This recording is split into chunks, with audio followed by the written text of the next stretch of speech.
Hey, welcome back to Real Housewife Recaps. This is Below Deck Sailing Yacht, Season 1, Episode 14, The Birds. So last week ended with the fight between Jenna and Adam, the worst two people in reality TV history, and it picks right back up. Jenna is telling Adam, if you don't want to be with me, don't be with me. And Adam's like, I'm not going to argue with you over this. They accuse each other of not trusting one another. And they show that they finally fell asleep around 5 a.m. Sounds miserable, both of them.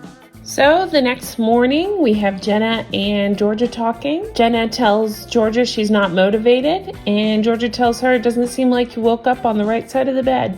Then we flash to Georgia and Paget. They talk about her date today with Chris. Georgia jokes, I'll find someone to marry me, right as Chris walks in, which was really funny. Byron to camera. Byron to me just has some of the funniest one-liners. Byron to camera says, Chris, I got some bad news, buddy. Unless your name rhymes with gadget, you aren't going to get anywhere. Paget and Sierra, they kind of show them having more fun this episode. I actually enjoyed this glimpse into their relationship and the fun that they actually have with each other. And then they flash, of course, to Adam and Jenna continually being awkward and the worst. I swear, I go back and forth with them. I don't know who's worse, Jenna or Adam. I think in this episode, Adam takes the prize. Madison is pissy because it's all couples. And then they show Georgia and Chris getting ready for their date. A producer asked Paget, what do you think would be a good match for her? And he says he wouldn't really see Chris and Georgia as a perfect couple or a match.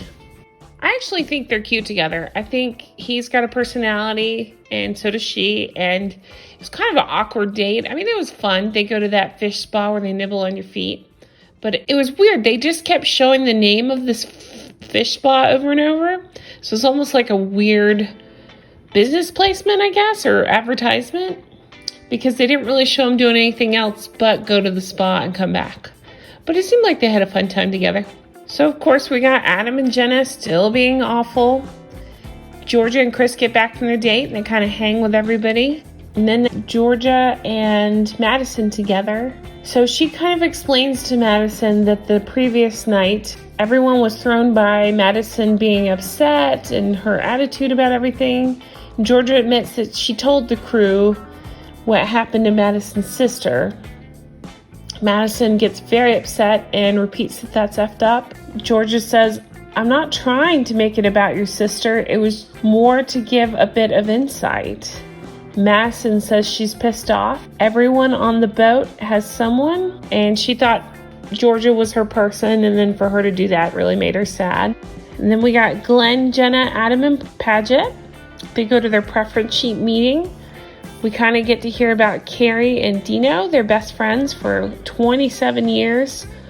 Unfortunately, Carrie is battling stage 4 cancer, and she's just decided to take this sailing yacht just to get away from the awfulness. Adam is being such a toolbox throughout this preference sheet meeting. They were talking about one of the guests listing that she's emotionally allergic to mayonnaise, which I found very funny because I too am emotionally allergic to mayonnaise. And Adam just repeatedly is just not in a good mood and being a dick and just does not find any of it funny. Then we have a scene of Georgia and Madison making up for the previous fight. Georgia was very upset that she accidentally hurt Madison, and Madison and Georgia talk it out and hug, which was good. I understand why Madison would be so sensitive to this. I don't think Georgia was trying to hurt her. She just didn't think about it when she said it to the crew. Then we flash to a really funny scene of Paget and Sierra. Again, they're showing a little bit more about their relationship in this episode. Paget's telling Sierra why he loves her, and he says, you have a nice personality and nice titties, which I found very funny. It was cute to see that side of them. So the next morning, the crew is getting ready for the guests. They're getting the provisions on board, and Adam is such a jerk. It's just like he just can't stop being a douche. He's saying, no, why would you ever send me this? This is frozen garbage. Why do you keep bringing me this? Stop sending me shit. Effing pathetic. Where are the veggies? it was just crazy. He was just being such a jerk. So because he had a fight with his 2-week-old girlfriend on the boat, he has to act like a petulant child or a moody teenager. It just makes no sense.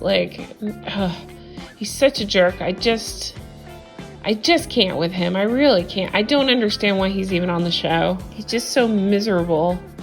And I just can't believe Jenna stood there and watched all this and still later on tries to get back with him. How can you get back with somebody after they act like this and treat another human being like that? He was talking so poorly to the provisions guy. It made no sense.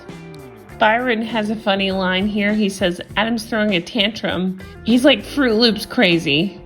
We're sitting in a factory full of fireworks and Jenna's got a match. Glenn says, never in the history of calming down has anyone calmed down by being told to calm down. That's a pretty good point. Then we see Adam in the kitchen having another tantrum. He's throwing a baguette across the kitchen. It appears to maybe break something in the sink, or at least they flash to something broken in the sink that Jenna's cleaning up. So then we flash to the deck crew outside. They're pointing to a bunch of black crows on the sails, and they're saying it's a bad omen. Glenn explains that it's really bad to have crows. It's bad luck. So is whistling on a boat. It's called whistling at the wind, and it might get a storm. Also, you're not supposed to take bananas on a boat. It's very bad luck. And of course, they show Adam whistling and taking bananas. I actually think it's Adam that's bad luck. So the guests come on board. They seem very nice. They decide to go ahead and switch to sails. And this is where crap starts going wrong. They lost some sort of monitor. They start going really fast. They're leaning 27 degrees. The whole boat starts tipping. It's kind of wild to see. And then you see the floor. You see the ground. And I thought that was just water that had splashed up. But nope, that's not water. That's oil. It's gotten everywhere. The guests decide that they want to go swimming and play in the water, but it's too choppy where they are, so they take the tender out and take them out to swim. So Adam's in the kitchen. He's talking about that there's only 10 more meals. He says there's 10 more meals. Who gives an F? Really good attitude to have. So then Jenna in bed, and she's working on love notes for Adam. I don't understand, after seeing that display earlier, how she can still have any kind of feelings for him. Just shows what kind of person she is. So she takes them into him to give to him.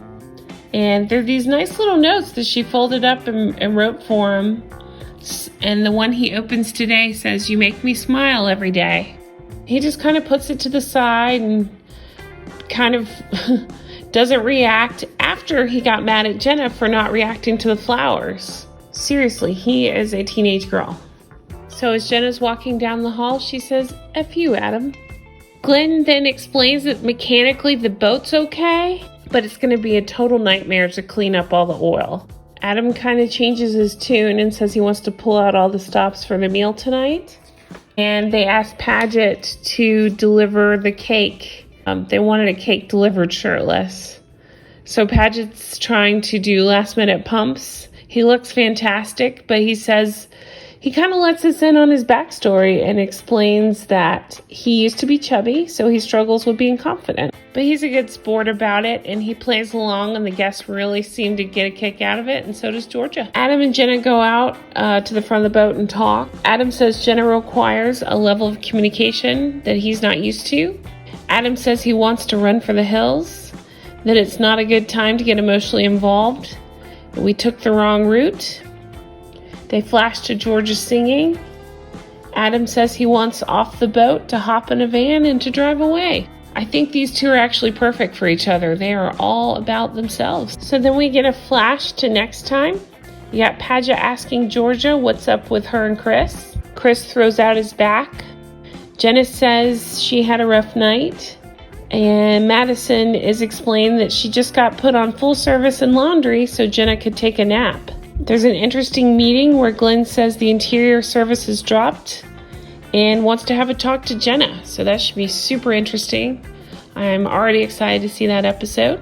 So I thought it was a really good episode overall. I thought that Adam acted exactly as he has all season.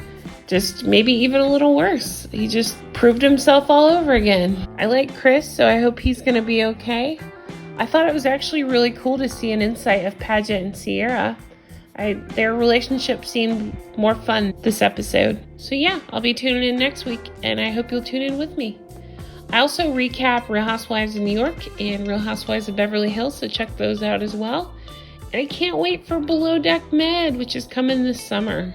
Thank you so much for watching. I sincerely appreciate it.